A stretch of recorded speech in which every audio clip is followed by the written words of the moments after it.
नमस्कार दोस्तों, मैं विशाल कुमार विश्वकर्मा आपका एक बार फिर से स्वागत करता हूं आपके अपने यूट्यूब चैनल इजी पीसीएमबी पर। जैसा कि दोस्तों हम लोग जानते हैं कि हम लोग पिछली क्लास में पॉलिनोमियल का डिफिनेशन पढ़ चुके हैं कि पॉलिनोमियल किसे कहते हैं, पॉलिनोमियल कितने प्रकार का है। हमने इसको पढ़ लिया कि पॉलिनोमियल 3 प्रकार का होता है। पहला रेखीय होता है, दूसरा द्विघात होता है, तीसरा त्रिघात होता है, जिसे इंग्लिश में रिस्पेक्टिवली हम लोग कहते हैं linear, quadratic and cubic polynomial. आगे हम बात करेंगे कि पिछले हम वीडियो में हम ये भी पढ़ चुके थे कि किसका कौन सा स्टैंडर्ड इक्वेशन होता है। अगर नहीं पढ़े तो एक बार फिर से पढ़ लेते हैं। जो हमारा लाइनियर पॉलिनोमियल होता है, लाइनियर पॉलिनोमियल जिसे हम लोग हिंदी में रेखीय बहुपद कहते हैं, हिंदी में इसे रेखीय बहुपद कहते हैं। तो रेखीय बहुपद जो होता है हमारा, उसका जो स्टैंडर्ड इक्वेशन होता है, स्टैंडर्ड इक्वेशन यानी कि व्यापक समीकरण, स्टैंडर्ड इक्वेशन को हम लोग हिंदी में बोलते हैं व्यापक समीकरण। जो हमारा लाइनियर पॉलिनोमियल होता है उसका जो व्यापक समीकरण होता है वो होता है a x plus b equal zero. A x plus b equal zero का क्या मतलब होता है? जो हमारा ए होता है इसे हम लोग रियल नंबर बोलते हैं, आर, अथवा इसे हम बोलते हैं कि यक्स का गुणांक, यक्स का गुणांक। अब यक्स का गुणांक क्यों बोलते हैं? क्योंकि यक्स में ए का गुणा हुआ है, इसकी वजह से हम इसे यक्स का गुणांक बोलते हैं। और जो हमारा बी होता है, बी को हम बोलते हैं कांस्टेंट, क्योंकि बी हमारा पूरे इक्वेशन में कभी भी बदलेगा नहीं, जिसकी वजह से हम बी को कांस्टेंट बोलते हैं। आप लोगों को समझ में आ गया होगा कि जो हमारा लाइनियर इक्वेशन होता है, लाइनियर पॉलिनोमियल होता है, जिसे हम लोग रेखीय बहुपद कहते हैं। तो रेखीय बहुपद का जो स्टैंडर्ड इक्वेशन होता है वो होता है a x plus b equal zero. बात कर लेते हैं कि जो हमारा दूसरा पॉलिनोमियल होता है, यानी पॉलिनोमियल का जो दूसरा प्रकार है, बहुपद का दूसरा प्रकार है, उसे हम लोग कहते हैं द्विघात बहुपद। उसे हम लोग बोलते हैं द्विघात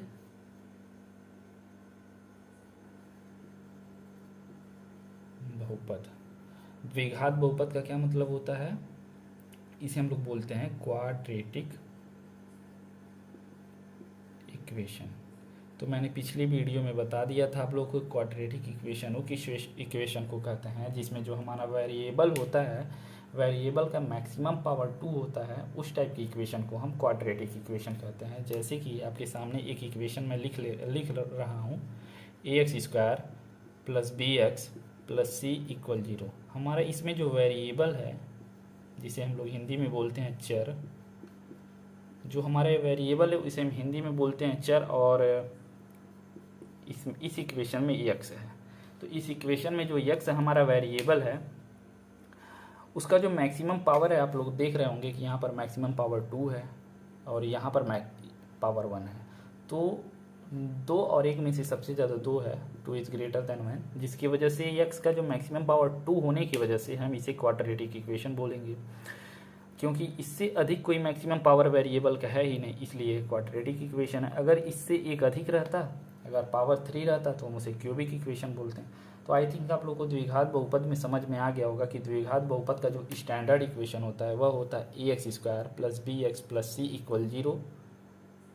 ए x square plus b x plus c equal zero. ये चीज़ें आपको याद नहीं करनी है, बस एक बार समझ लेना है। जब आप क्वेश्चंस को करेंगे तो कंपैरिजन जब करेंगे, आप ए बी एंड सी का वैल्यू फाइंड आउट करेंगे, तो ए बी सी का जब वैल्यू फाइंड आउट करेंगे तो उससे आप लोग को ये याद हो जाएगा कि हमारा द्विघात बहुपद का स्टैंडर्ड इक्वेशन क्या होता है, लाइनियर इक्वेशन का स्टैंडर्ड इक्वेशन क्या होता है, क्यूबिक इक्वेशन का स्टैंडर्ड इक्वेशन क्या होता है।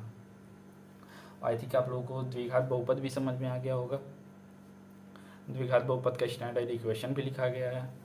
और हमारा जो तीसरा है त्रिघात बहुपद,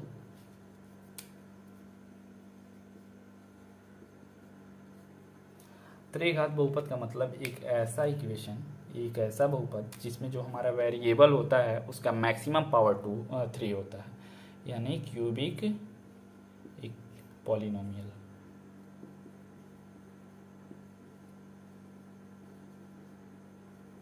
एक ऐसा पॉलिनोमियल जिसमें हमारा जो वेरिएबल होता है उसका मैक्सिमम पावर 3 हो उसे हम बोलते हैं क्यूबिक पॉलिनोमियल। क्यूबिक पॉलिनोमियल उस इक्वेशन को बोलते हैं जिसमें वेरिएबल का मैक्सिमम पावर 3 होता है, उसे हम क्यूबिक पॉलिनोमियल बोलते हैं। और क्यूबिक पॉलिनोमियल का जो स्टैंडर्ड इक्वेशन होता है वह होता है ax³ plus bx² plus cx plus d equal 0। a हमारा क्या है, b क्या है, c क्या है। आप लोग को देख ही रहे हैं कि जो a होता है, a है वह x³ का कोफिशिएंट है या x³ का गुणांक है, जो b है वह हमारा x² का गुणांक है, और जो c है वह हमारा x का गुणांक है, और d हमारा कांस्टेंट है। तो a b c real number है और एक गुणांक भी है, तो इसे हम रियल नंबर बोल सकते हैं, वास्तविक संख्या, रियल नंबर्स। ये हमारे रियल नंबर्स हो गए। और जो हमारा d है वह कांस्टेंट होता है, d हमारा कांस्टेंट होता है। तो आई थिंक आप लोगों को द्विघात बहुपद, त्रिघात बहुपद और लाइनियर इक्वेशन, लाइनियर पॉलिनोमियल जो है इसका आप लोगों को स्टैंडर्ड इक्वेशन मालूम चल गया होगा। आप लोगों को मैंने इसको इसलिए बताया कि एक बार आपके दिमाग में चला जाए, बस कहीं अगर आपको ज़रूरत पड़े तो आप लोग सोच सकें हाँ कि इसका स्टैंडर्ड इक्वेशन ये होता है, और आप लोग मतलब उसे ईजिली याद कर पाएंगे। हमारा मेन मोटो आज का है कि हम लोग कोई इक्वेशन दिया गया रहता है तो उसका हल निकालना कैसे सीखेंगे। जैसे कि आपके सामने मैंने एक इक्वेशन लिख दिया, x² minus 3x minus 4 equal 0। यह आपके सामने दो इक्वेशन है। अब एक इक्वेशन है। तो इस इक्वेशन में जो हमारा वेरिएबल है, वेरिएबल क्या है, वेरिएबल है हमारा x। तो जो हमारा वेरिएबल x है इसका वैल्यू हम कैसे फाइंड आउट करें। वेरिएबल x का वैल्यू हमें फाइंड आउट करने के लिए इस इक्वेशन को हमें सॉल्व करना पड़ेगा।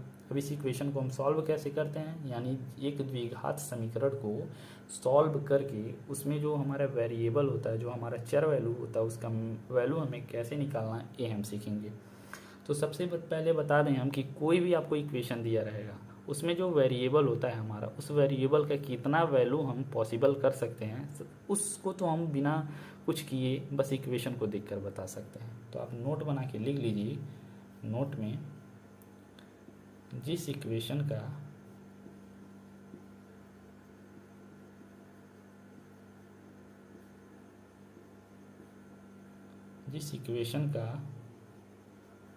वेरिएबल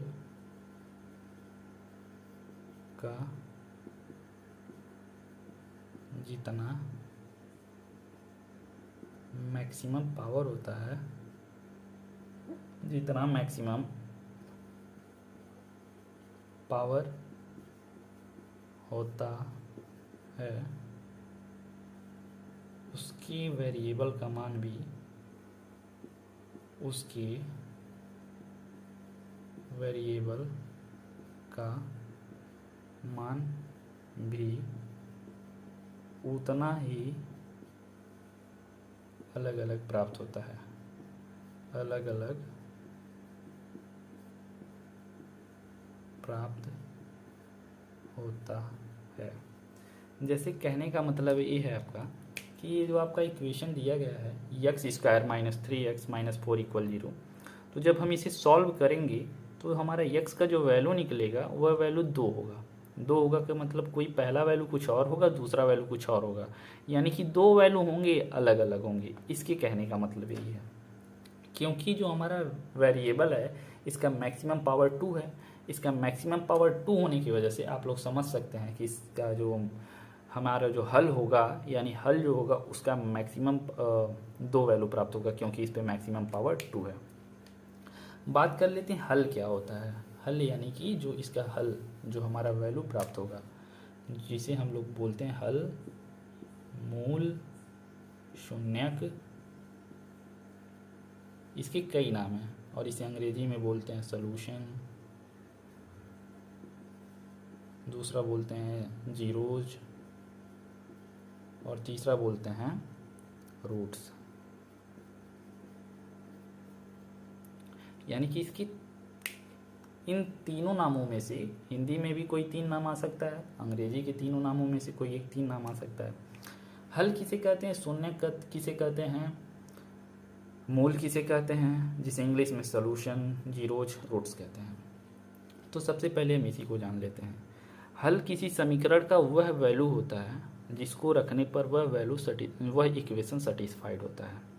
जैसे कहने का मतलब ये है कि आपके सामने एक इक्वेशन है x² - 3x - 4 = 0, यानी कि इस इक्वेशन को जब हम सॉल्व करेंगे तो ये कितने की इक्वल होगा, 0 की इक्वल होगा। यानी कि इसमें x का एक ऐसा वैल्यू रखेंगे जिसको रखने के पश्चात इसे हम सॉल्व करेंगे, और सॉल्व करने के बाद जो हमारा वैल्यू आएगा वह 4 आएगा। जैसे मैंने रख लिया x का वैल्यू, मैं x का वैल्यू रखता हूँ 4। अगर मैं x का वैल्यू 4 रखता हूँ तो देखेंगे कि x² है तो x की जगह हम 4 रख देंगे, और 4 का जब हम स्क्वायर करेंगे फिर -3 इंटू हम x की जगह क्या रख रहे हैं, फिर 4 रख रहे हैं, 4 और -4। तो आप देख रहे हो कि 4 का स्क्वायर जब आप करोगे तो 16 होगा, -3 4 जा 12 होगा, और -4 होगा। ये 16 पॉजिटिव में है, और -12 और -4 आप जोड़ोगे तो -16 होगा। आप देख रहे हो कि -16 से +16 कट के वैल्यू क्या आ रहा है, 0 आ रहा है। यानी कि 4 इस इक्वेशन में x की जगह पे रखने पर हमारा जो वैल्यू प्राप्त हो रहा है वह हमारा वैल्यू प्राप्त हो रहा है एकदम 0, यानी इसके इक्वल हो रहा है। यानी कि 4 जो है वह हमारे इक्वेशन का एक हल है। यानी कि 4 जो है वह हमारी इक्वेशन का क्या है, एक हल है।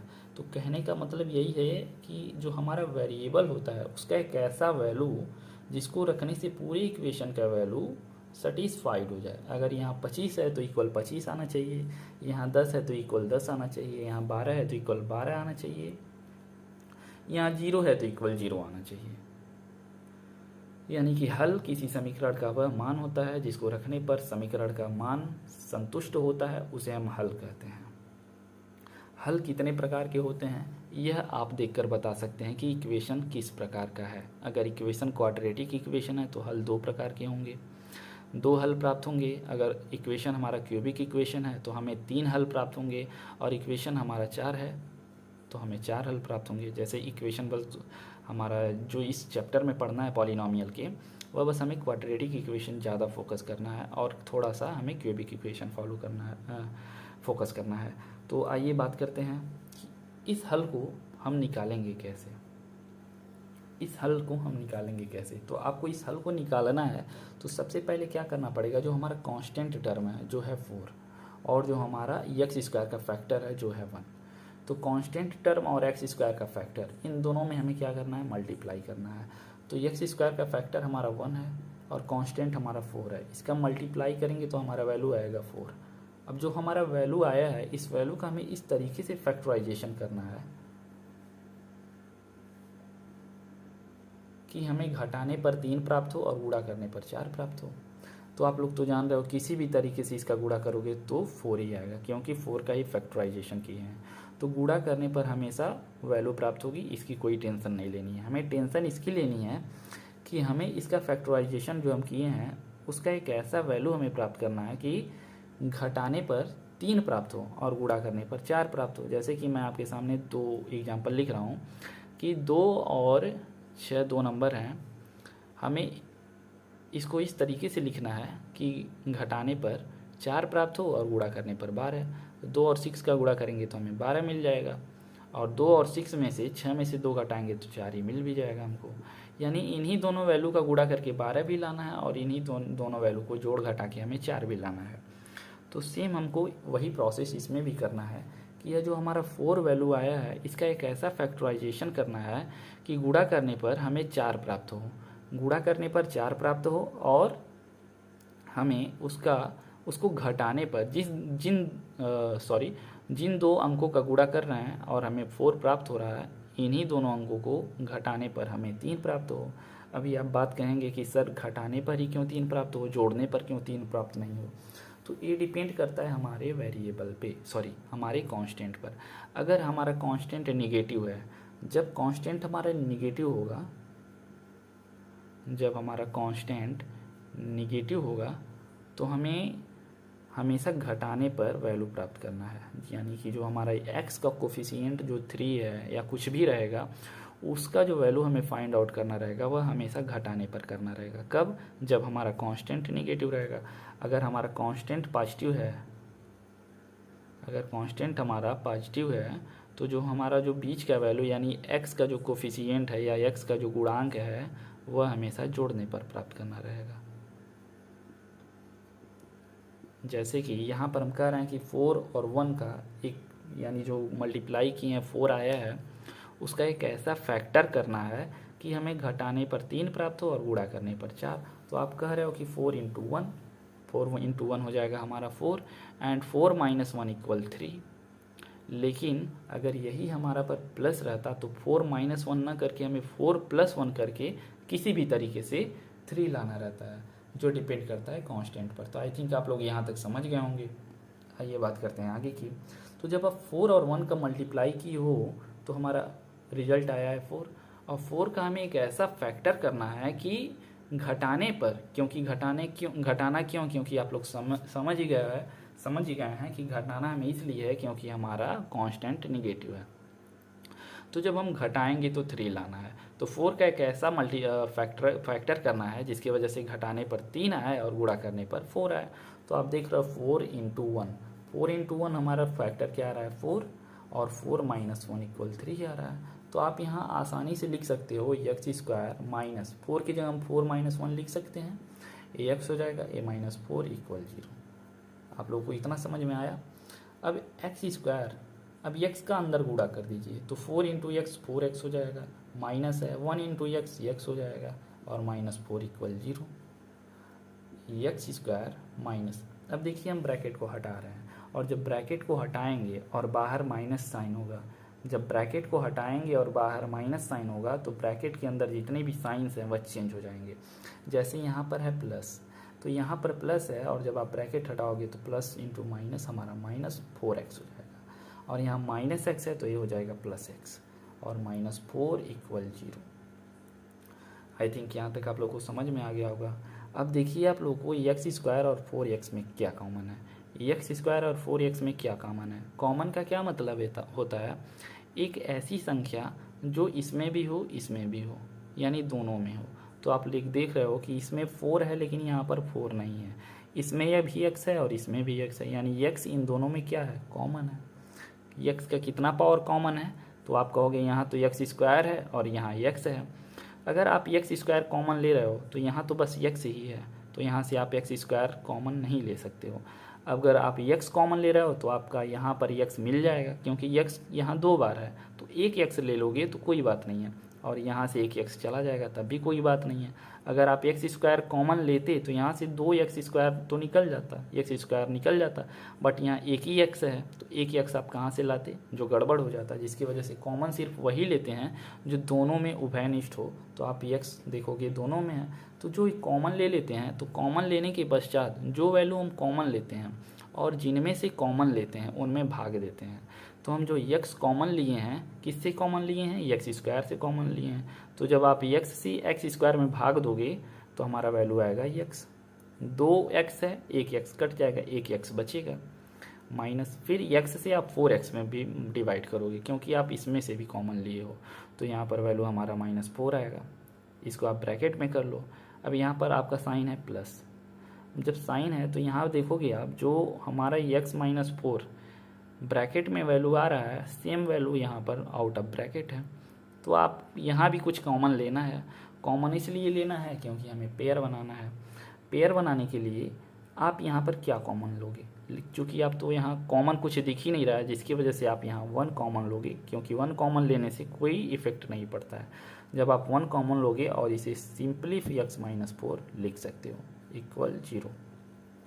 अब देख रहे हो आप इसमें भी x माइनस 4 है और इसमें भी x माइनस 4 है, दोनों में x माइनस 4 है। आप क्या करो, x माइनस 4 कॉमन ले लो। अब जब आप x माइनस 4 कॉमन ले लिए तो जो कॉमन लिया जाता है और जिनमें से कॉमन लिया जाता है उनमें फिर भाग दिया जाता है, किससे, कॉमन से। तो x माइनस 4 से x इंटू एक्स माइनस 4 में जब आप डिवाइड करोगे तो क्या बचेगा, आंसर आपका बचेगा x, आप x लिख दो। फिर x माइनस 4 से इसमें भाग दोगे तो x माइनस 4 से x माइनस 4 कट जाएगा, आपका आंसर क्या बचेगा, +1 इक्वल 0। अब आप देख रहे हो कि यह जो x-4 है इसका मल्टीप्लाई किस में हुआ है, x+1 में हुआ है। x+1 में हुआ है तो आंसर क्या आ रहा है, 0 आ रहा है। अभी आप लोग कहोगे ये तो बहुत गलत बात है, क्योंकि 2 नंबर का मल्टीप्लाई कर रहे हैं और आंसर 0 आ जा रहा है। तो जब आप लोग जानते हो कि 2 नंबर का मल्टीप्लाई करते हैं और आंसर 0 आता है, कब आता है, जब उन दोनों में से कोई एक अंक 0 हो। अगर हम 0 का 1 में गुणा कर रहे हैं तो आंसर 0 आएगा, या 1 का हम 0 में गुणा कर रहे हैं तो आंसर 0 आएगा, क्योंकि यहाँ पर पहला टर्म जो है या पहला पद जो है x या जो भी हो पहला, वो 0 है और यहाँ पर दूसरा 0 है, दूसरा अंक 0 है। इसलिए ये जो 2 अंक हैं इन्हें आप अंक मान लो। इन अंक का जब हम लोग गुणा कर रहे हैं तो इसका वैल्यू हमारा 0 आ रहा है, यानी इन दोनों में से कोई एक 0 होगा। मैं क्या कह रहा हूँ कि ये 0 है, x-4 इक्वल 0 है, यानी यह 0 है, तो x का वैल्यू यहाँ 4 प्राप्त हो जा रहा है हमारे। लेकिन जब यही वैल्यू हमारा भाई देखता है, मान लीजिए एक छोटा भाई है आपका, वो देखता है और कहता है नहीं भैया ये नहीं, ये कॉमन है, सॉरी ये 0 है, तो आप कहोगे ठीक है इसको भी 0 मान लो, यानी x+1 बराबर भी 0 हो जाता है, तो आप x बराबर -1 रख देते हो। इस तरीके से आप x इक्वल 4 और x इक्वल -1 जो इसके 2 हल होंगे या 2 मूल होंगे या 2 मूल होंगे लिख सकते हो। अभी मैंने जब आपको इक्वेशन सॉल्व करवा रहा था तभी शुरू में ही बताया कि जो हमारा इक्वेशन रहेगा उसमें वेरिएबल का जितना मैक्सिमम पावर रहेगा उस मैक्सिमम पावर के बराबर ही हमें हल प्राप्त होंगे। तो मैक्सिमम पावर हमारा 2 है, तो जब मैक्सिमम पावर हमारा 2 है तो हमें 2 हल प्राप्त हुए हैं कि नहीं, आप लोगों को समझ में आ गया है कि जब मैक्सिमम पावर हमारा 2 है तो हमें 2 हल प्राप्त हुए हैं। अभी आप लोग देखो जो हमें हल प्राप्त हुए हैं उनका योगफल क्या होगा, सॉरी ये जो हमें 2 हल प्राप्त हुए हैं उनका योगफल, यानी कि आप जब इसे सॉल्व किए हो तो x का जो वैल्यू निकला है, x इक्वल निकला है एक 4 और एक हमारा -1, तो मूलों का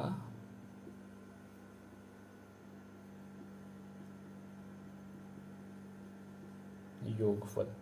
जब मूलों का योगफल आप देख रहे हो, पहला मूल हमारा 4 है, इसमें जोड़ने हैं हमें दूसरे मूल को, दूसरा मूल हमारा -1 है। जब आप इसे काटो पीटोगे तो 4 प्लस माइनस माइनस होगा, यहाँ पर -1, हमारा वैल्यू क्या आ रहा है, हमारा वैल्यू 3 आ रहा है। तो जो हमारा जोड़ने पर वैल्यू प्राप्त हो रहा है वह हमें 3 प्राप्त हो रहा है। और मूलों का गुणनफल भी कर लीजिए, मूलों का गुणनफल, मूलों का गुणनफल जब आप लोग करोगे तो पहला मूल हमारा 4 है और दूसरा मूल क्या है हमारा -1 है, तो इसका वैल्यू आ रहा है हमारा -4। तो इस तरीके से आप लोग मूलों का गुणनफल और मूलों का योगफल निकाल सकते हैं। लेकिन अगर मैं बात करता हूँ कि आपके सामने बस एक क्वाड्रेटिक इक्वेशन दे दे और 1 नंबर के क्वेश्चन में कहे कि आप लोग बताइए कि इसके मूलों का योगफल क्या होगा और मूलों का गुणनफल क्या होगा, तो आप लोगों को उतना लंबा चौड़ा प्रोसेस करना पड़ेगा। आप लोग पूरा सॉल्व करोगे, x का वैल्यू निकालोगे, x का वैल्यू निकालने के पश्चात उसे एक बार जोड़ोगे और एक बार गुणा करोगे, तो जोड़ने पर जो रिजल्ट आएगा वह हमारा मूलों का योगफल होगा और गुणा करने पर जो हमारा वैल्यू आएगा वो होगा मूलों का गुणनफल। तो 1 नंबर के लिए आप लोग को बहुत ज़्यादा मेहनत करना पड़ जाएगा, 1 नंबर के लिए बहुत ज़्यादा मेहनत करना पड़ जाएगा। इसलिए हम क्या करते हैं, इसका एक शॉर्ट फार्मूला देखते हैं।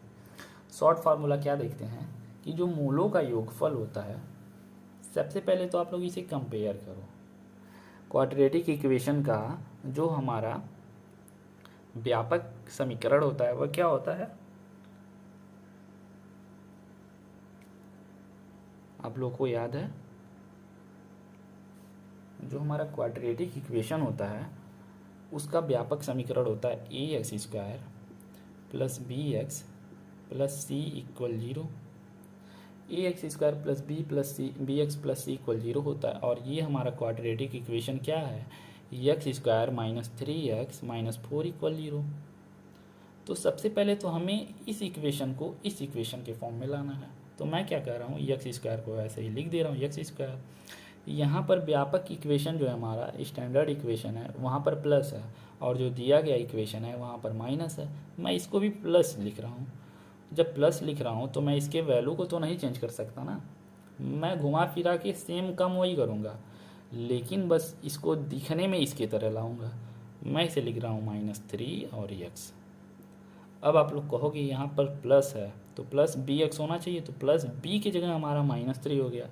+3 का -3 में जब गुणा करोगे तो -3 आएगा, सेम इसकी बराबर, कोई चेंजिंग नहीं हुआ है। तो x² plus bx ax square, तो a की जगह हमारा यहाँ पर 1 है, प्लस c है, लेकिन यहाँ पर क्या है हमारा वैल्यू, यहाँ पर जो हमारा वैल्यू आया है -4 आया, तो हम इसे प्लस और अंदर -4 लिख सकते हैं इक्वल 0, क्योंकि प्लस माइनस माइनस हो जाएगा और -4 सेम इक्वेशन वही है। तो जब आप लोग कंपैरिजन कर रहे हो तो क्या देख रहे हो कि a का वैल्यू हमारा क्या निकल के आ रहा है, a का वैल्यू निकल के आ रहा है 1। फिर कंपैरिजन कर रहे हो तो b का वैल्यू क्या निकल के आ रहा है -3 और c का वैल्यू हमारा निकल के आ रहा है -4। जब आप लोग इसे सॉल्व किए हो और मूलों का योगफल देखे हो तो जो सम ऑफ रूट्स था, सम ऑफ रूट्स, जब आप लोग इसे निकाले हो उसका आंसर क्या आया है, 3 आया है। ये पहला था। और दूसरा multiplication of roots, multiplication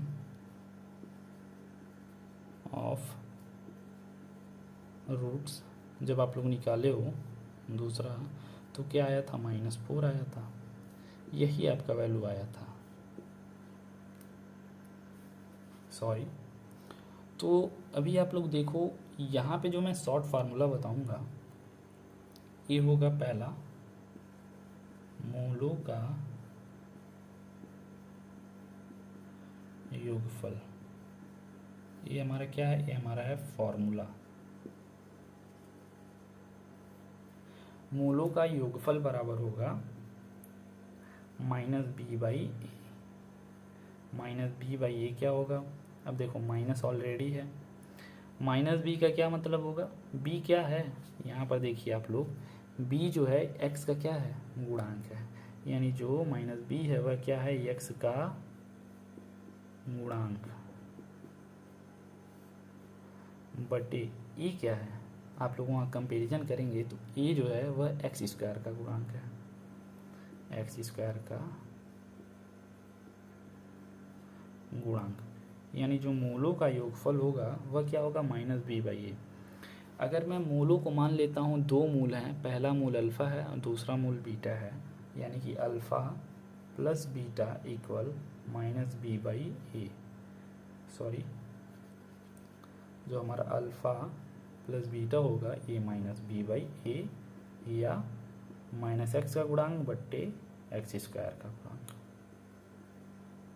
I think आप लोग को इतना समझ में आ गया होगा कि alpha plus beta equal -b/a और -x का गुणांक बटे x² का गुणांक। बात करते हैं मूलों के गुणनफल का।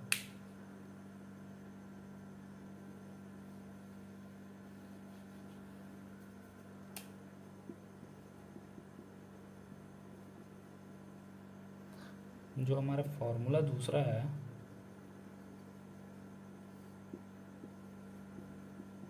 मूलों का गुणनफल, जब मूलों का गुणनफल आप लोग निकालोगे, यानी मैं कह रहा हूँ ना, पहला मूल अल्फ़ा है और दूसरा मूल बीटा है, पहला मूल अल्फ़ा है और दूसरा मूल बीटा है, तो मूलों का गुणनफल करने के लिए हमें दोनों मूलों का गुणा करना पड़ेगा, यानी अल्फ़ा इंटू बीटा इक्वल क्या होगा, अल्फ़ा इंटू बीटा इक्वल होगा c/a। c/a, अब c क्या है, आप लोग देखोगे c क्या है इस स्टैंडर्ड इक्वेशन में, c हमारा है कांस्टेंट, इसे हम बोलते हैं कांस्टेंट, जिसे हम लोग बोलते हैं नियतांक, और a क्या है, ये x² का गुणांक है। ये आपका दूसरा फार्मूला हो गया, alpha into beta equal c/a, और अल्फ़ा प्लस बीटा इक्वल क्या आया था, अल्फ़ा प्लस बीटा इक्वल आया था -b/a, जिसे हम लोग बोल रहे थे -x का गुणांक बट्टे एक्स स्क्वायर का गुणांक।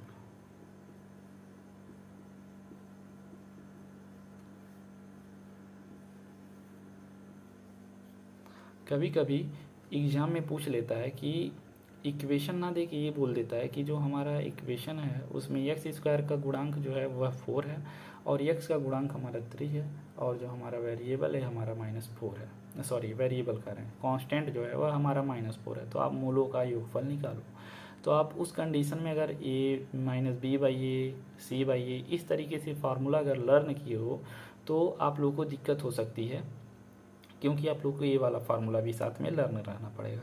तो आप लोग को दोनों फार्मूला कंपलसरी है कि जो सी है वह क्या है, ए क्या है, एक्स स्क्वायर का गुणांक है, बी क्या है, ये माइनस एक्स का गुणांक है, सी क्या है, एक्स स्क्वायर का गुणांक है। आई थिंक आप लोगों को इतना समझ में आ गया होगा कि alpha plus beta equal minus b by a और alpha into beta equal c by a. तो जैसा कि आप लोग पहले क्वेश्चन को सॉल्व किए हो, क्वेश्चन को सॉल्व करने के बाद यक्स का वैल्यू निकाले हो, यक्स का 2 वैल्यू निकला है। पहला निकला है अल्फ़ा का जो वैल्यू है वह हमारा 3 है, अल्फ़ा प्लस बीटा का जो वैल्यू है हमारा 3 है और अल्फ़ा इंटू बीटा का वैल्यू हमारा 4 है। यह वैल्यू कब निकला है? जब हम क्वेश्चंस को हल किए हैं। क्वेश्चन को हल करने के बाद उसका जो हमारा यक्स का 2 वैल्यू निकला है, उस 2 वैल्यू को हम लोग एक बार गुणा किए और एक बार जोड़े। तो इस तरीके से हमको बहुत ज़्यादा समय लग गया है।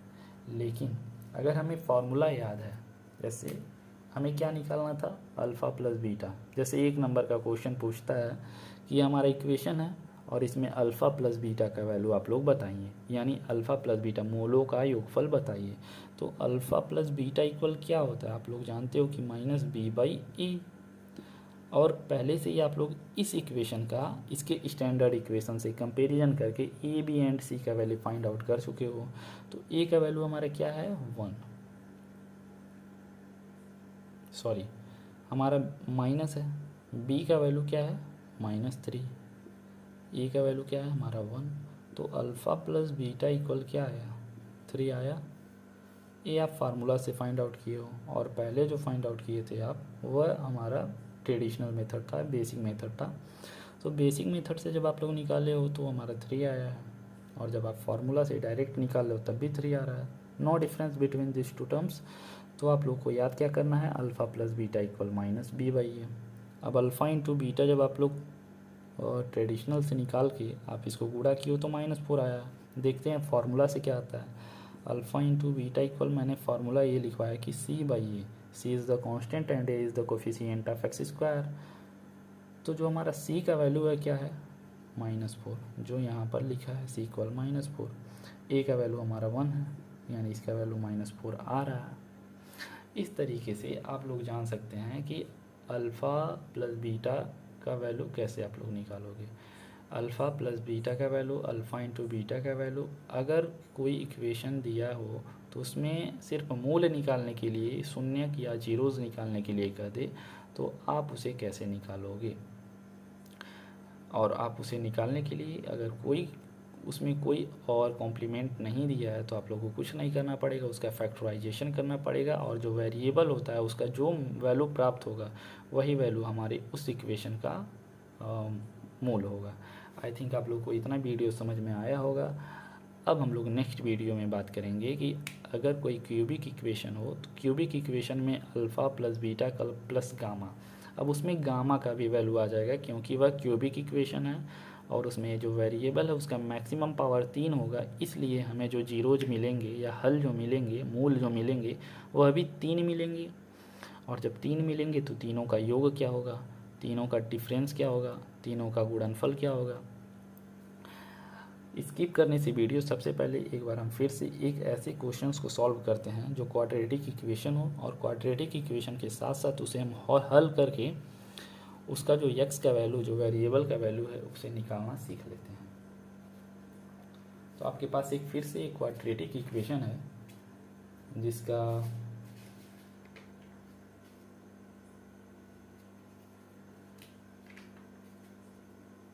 मान दिया है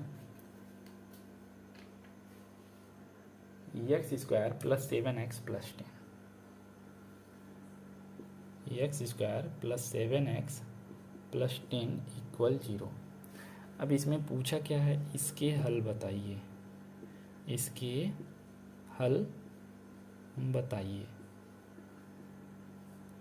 तथा उनके योग व गुणनफल का मान भी बताइए। यानी कहने का मतलब यही है कि ये जो क्वाड्रेटिक इक्वेशन दिया है, हमें इसमें कुछ नहीं करना है, हमें इसमें यही करना है कि इसका जो वेरिएबल x है उसका हमें मान निकालना है, क्योंकि x का मैक्सिमम पावर 2 है, जिसकी वजह से इसमें दो वेरिएबल निकलेंगे, यानी इसके दो हल होंगे। अब दो हल होंगे तो उन दोनों हलों को जोड़ेंगे तो वैल्यू क्या प्राप्त होगा, उन दोनों हलों को मल्टीप्लाई करेंगे तो वैल्यू क्या प्राप्त होगा, यही हमें निकालना है। तो हमें सबसे पहले क्या करना पड़ेगा, इसको इरेज करना पड़ेगा, क्योंकि आप तो इतना जानते ही हो।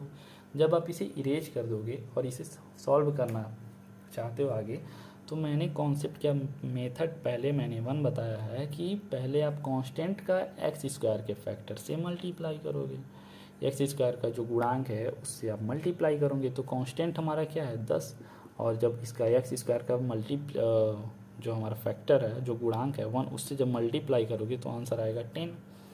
अब मैं बताऊं कि आप 10 का एक ऐसा फैक्टराइजेशन करिए, एक ऐसा गुणनखंड करिए कि गुणा करने पर तो 10 ही आए, लेकिन जोड़ने पर 7 आए। अब जोड़ने पर 7 क्यों आए, क्योंकि यहाँ पर जो हमारा कांस्टेंट 10 है, इसके आगे का जो साइन है वह है प्लस। इसके आगे का साइन प्लस है तो हमेशा जोड़ने पर आएगा, अगर इसके आगे का साइन माइनस रहता तो ये घटाने पर लाते हैं। तो 10 का हमें एक ऐसा गुणनखंड करना है कि जोड़ने पर 7 आए और गुणा करने पर 10। तो आइए देखते हैं, 2 5 जा 10 एंड 5 1 जा 5। अब आप लोग देखोगे 2 × 5 का जब आप मल्टीप्लाई करोगे तो क्या आएगा, 10 आएगा, और 2 + 5 करोगे तो 7 आएगा। तो कुछ नहीं, हम यहाँ पर लिख सकते हैं 1x² प्लस 7 की जगह 5 + 2 लिख सकते हैं ना, और x यहाँ पर बाहर लिख देंगे, और +10 = 0। अब आप 1 मत लिखो बार बार, x² प्लस 5 का x में गुणा करोगे तो 5x, प्लस 2 का x में गुणा करोगे तो 2x। चूँकि बाहर प्लस है तो आप ब्रैकेट हटा भी देते हो तो कोई इफेक्ट नहीं पड़ेगा, और +10 ऑलरेडी जो कांस्टेंट है वह लिखा गया है। अब आप इसमें कॉमन क्या दिख रहा है आपको, मैंने बताया कॉमन एक वही टर्म होता है जो दोनों में, जिसमें से हम कॉमन ले रहे हैं, दोनों में अवेलेबल होना चाहिए। तो आप कहोगे भैया इसमें तो x कॉमन है, x कॉमन है तो x जो कॉमन लेते हैं उससे हम भाग भी देते हैं ना, x कॉमन ले लिए, x² में भाग देंगे तो हमारा वैल्यू x मिलेगा, फिर हम x से 5x में भाग देंगे तो वैल्यू हमारा 5 मिलेगा, प्लस यहाँ पर आपको क्या कॉमन दिख रहा है, यहाँ पर आपको कॉमन दिख रहा है कुछ नहीं। आप कहोगे यहाँ पर 2 है, यहाँ पर 2 है ही नहीं, यहाँ तो 10 है, यहाँ x है, यहाँ भी x नहीं है, तो यहाँ तो कुछ नहीं कॉमन है। तो मैं कहूँगा तो आप गलत सोच रहे हैं। यहाँ पर 2x जो है उसे हम 2 × x लिख सकते हैं, और 10 को हम क्या लिख सकते हैं, 2 × 5 लिख सकते हैं। तो आप देखो क्या कॉमन है, 2 दोनों में अवेलेबल है कि नहीं, यानी 2 ही कॉमन है। तो जब आप 2 कॉमन ले लोगे तो मैंने बताया जो कॉमन लेते हैं उससे हम जिनमें से कॉमन लिए हैं उसमें फिर भाग करते हैं। तो 2 से जब आप 2x में भाग दोगे तो x आना चाहिए, और फिर 10 में भाग दोगे तो +5 आना चाहिए, = 0 है। अब आप देख रहे हो कि x + 5 x + 2, मतलब ये जो हमारे ब्रैकेट में वैल्यू है वह हमारा बराबर है, यानी इक्वेशन आगे सही जा रहा है। अब आप देखोगे यहाँ पे क्या कॉमन है, यहाँ पर क्या कॉमन है। आप देखोगे यहाँ पर भी x + 5 है, यहाँ पर भी x + 5 है, यानी x + 5 हमारा क्या है, कॉमन है। तो आप x + 5 को कॉमन ले लोगे, x + 5 को कॉमन ले लोगे तो फिर x + 5 से इसमें डिवाइड करोगे, तो x + 5 कट जाएगा, बचेगा क्या, x बचेगा। फिर x + 5 से आप इसमें भाग दोगे तो क्या बचेगा, यहाँ पर +2 बचेगा, = 0। सॉरी मैं छोटे से बड़ा हो गया अचानक से, यहाँ पर x + 2 बचेगा। अब जैसा कि मैंने पहले ही आपको बता दिया कि इन दोनों का मल्टीप्लाई जब मैं कर रहा हूँ तो आंसर 0 आ रहा है, इसमें से कोई एक 0 होगा, हाँ। तो मैं बोल रहा हूँ कि नहीं यही 0 जो x + 5 है मुझे देखने में ही शून्य लग रहा है, तो मैं मान ले रहा हूँ शून्य इसको। फिर x का वैल्यू हमारा -5 आएगा, क्योंकि +5 को जब हम बराबर की इधर ट्रांसफ़र करते हैं तो प्लस हमारा हो जाता है माइनस में और वैल्यू हमारा चेंज नहीं होता है। तो x इक्वल -5 हमारा निकल के आ गया। फिर क्या कर रहा हूँ, मैं कहा तो ये तो यार 0 है, तो फिर भाई कह रहा है कि नहीं यार भैया ये 0 नहीं है, तुम गलत ले लियो, तुमको कुछ आता ही नहीं है, ये 0 है। तो मैं कहा ठीक है यही 0 है, x+2 इक्वल ही 0 है भाई, तुझी को सब आता है, तू ब्रह्मा है। तो x इक्वल यहाँ पर वैल्यू आता है -2। आप लोग देख सकते हो कि x इक्वल -5 और यहाँ x इक्वल -2 आया। इस तरीके से हम क्या कर लिए, इसके जो दो हल हैं, क्योंकि हमारा मैक्सिमम पावर जो है हमारा x² है, मैक्सिमम पावर 2 है, जिसकी वजह से इसके दो हल जो हमें मिले हैं वह कौन कौन से हैं, वह -5 और -2। फिर क्या कह रहा है कि क्वेश्चंस में ये भी पूछा था कि आप इसके मूलों का योगफल और मूलों का गुणनफल बताओ। मूलों का योगफल, मूलों का योगफल, मूलों का योगफल क्या होगा, पहला मूल, पहला हल, पहला शून्यक क्या है, -5। इसमें हमें क्या जोड़ना है, दूसरे शून्यक को प्लस करना है और क्या जोड़ना है, -2 को। तो आप देखोगे -5 और प्लस इंटू माइनस माइनस हो जाएगा, ये 2 हो जाएगा। जैसा कि मैंने आप लोगों को चिन्ह परिपाटी में बताया है, मेरा पहला वीडियो जो था, कि जब हम दो समान चिन्ह देखते हैं, चाहे वह प्लस हो या माइनस हो, तो हम उसे हमेशा जोड़ते हैं। तो यहाँ पर भी माइनस है, यहाँ पर भी माइनस है, तो हम इसे क्या करेंगे, जोड़ेंगे 7। लेकिन जो चिन्ह रहेगा वही चिन्ह लिख देंगे, माइनस है तो माइनस लिख देंगे। आई थिंक आप लोगों को एकदम बढ़िया से समझ में आ गया होगा अब। तो मूलों का योगफल हमारा क्या आया, -7 आया। और जो दूसरा लिखा गया था क्वेश्चन में, मूलों का गुणनफल, मूलों का गुणनफल, मूलों का गुणनफल क्या होगा, -5 का पहले मूल का दूसरा मूल जो -2 है उसमें क्या करना पड़ेगा, गुणा करना पड़ेगा। अभी आप लोग देख रहे हो कि जब माइनस का माइनस में गुणा होगा तो क्या होगा, चिन्ह परिपाटी के गुणन विधि में मैंने बताया था कि जब दो चिन्हों का आपस में गुणा करते हैं तो अगर वो समान चिन्ह है तो वैल्यू प्लस आता है। माइनस माइनस दोनों इक्वल हैं, एक माइनस एक प्लस नहीं है, या दूसरा प्लस माइनस नहीं है, ये दोनों माइनस माइनस हैं। तो जब माइनस माइनस का हम लोग मल्टीप्लाई करेंगे तो आंसर हमारा क्या आएगा, आंसर हमारा आएगा +5 2 जा 10। ये हो गया आपका डिटेल्ड मेथड। अगर आप लोगों को पूछ रहा है कि मूलों का योगफल बताइए और मूलों का गुणनफल बताइए, तो ये डिटेल्ड मेथड हो गया। अगर मैं पूछ रहा हूँ शॉर्ट मेथड क्या होगा, तो आप लोग इसे इरेज करिए पहले, क्योंकि this is the only blackboard और whiteboard in your class. इससे बड़ा मेरे पास अभी है नहीं। तो सबसे पहले शॉर्ट मेथड से हमें मूलों का योगफल और मूलों का गुणनफल निकालना है, तो हमें क्या करना पड़ेगा, हमें कुछ नहीं करना पड़ेगा, इसको इसके स्टैंडर्ड इक्वेशन से कंपैरिजन करना पड़ेगा। स्टैंडर्ड इक्वेशन क्या होता है, क्वाड्रेटिक इक्वेशन का, ax² + bx + c = 0 होता है। आप देख रहे हो x² का फैक्टर यहाँ a है और यहाँ x² का फैक्टर यहाँ 1 है, यानी a = 1 हो गया, कॉमा यहाँ पर x का जो गुणांक है वह b है और यहाँ पर x का गुणांक 7 है, यानी b = 7 हो गया। b = क्या हो गया, 7, और c = क्या हो गया, 10। अब देखो वो भी प्लस के फॉर्म में है, प्लस प्लस यहाँ भी प्लस प्लस, जिसकी वजह से हमें इसमें कुछ छेड़ना उड़ना नहीं है इसको, ठीक है। तो ए बी सी का वैल्यू हमें मिल गया। अब ए बी सी का वैल्यू जब हमें मिल गया तो मैंने फॉर्मूला क्या लिखवाया था, अगर दो मूल हैं, पहला मूल अल्फ़ा और दूसरा मूल बीटा, तो मूलों का योगफल क्या होता है, -b/a इक्वल -b क्या है, -x का गुणांक है,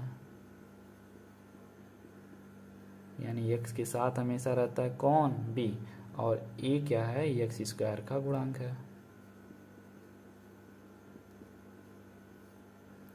तो अल्फ़ा प्लस बीटा इक्वल हमारा वैल्यू क्या आएगा, तो माइनस ही रहेगा ना भैया। b क्या है, आप देखो b तो 7 है, b तो 7 है और a क्या है, 1 है, इसका वैल्यू -7 आएगा। आप यहाँ डिटेल्ड मेथड से जब आप किए हो तब भी -7 आ रहा है, जब आप इसे शॉर्ट मेथड से कर रहे हो तब भी -7 आ रहा है। यानी कि बात सीधी सी है, जब आपके एग्ज़ाम में 1 नंबर का क्वेश्चन होगा और MCQ होगा तो आप लोग उसको ना चूज करके, इस वाले को ना चूज करके आप लोग इसको चूज करेंगे और बहुत ही कम टाइम में आराम से क्वेश्चन को सॉल्व कर लेंगे। I think this is efficient for you. Hindi उंदी आता है, अंग्रेजी नहीं आता है, ध्यान मत दीजिएगा। Alpha plus beta equal -b/a से आप लोग निकाल लिए। मूलों का योगफल क्या होगा? अगर मूलों का गुणनफल पूछता है तब मूलों का गुणनफल, मूलों का गुणनफल, तो मूलों का गुणनफल, दो मूल कौन है? पहला अल्फ़ा है, दूसरा बीटा है। अल्फ़ा प्लस बीटा का वैल्यू हमें क्या मिला था? -7। अल्फ़ा इंटू बीटा का वैल्यू हमारा क्या मिलेगा? c/a। c क्या है हमारा? 10। a क्या है? 1। 10, जो यहाँ भी वही है, यहाँ भी वही है। तो आप लोगों को भरपूर समझ में आ गया होगा, पूरा भर भर के कि मूल अगर इक्वेशन दिया है तो इक्वेशन का जो हल निकालना है, हल कैसे निकालेंगे, कौन सी इक्वेशन का कितना हल आएगा, अगर हलों को जोड़ देंगे तो हमारा क्या आएगा? मूलों का योगफल क्या होगा, और हलों का गुणा कर देंगे तो क्या होगा? डिटेल्ड मेथड कैसे होगा और शॉर्ट मेथड कैसे होगा। आप लोगों को इतना समझ में आ गया है तो आप हमें इजाज़त दीजिए, बाकी का क्लास कल होगा। धन्यवाद। अगर आप लोग चैनल पे नए हैं तो सब्सक्राइब करना मत भूलिएगा। धन्यवाद। इसे देखिए, एंजॉय करिए, अपने क्लास 10th के प्रिपरेशन को अच्छा बनाइए और हमारे चैनल को लाइक, शेयर एंड सब्सक्राइब करना ना भूलें। धन्यवाद।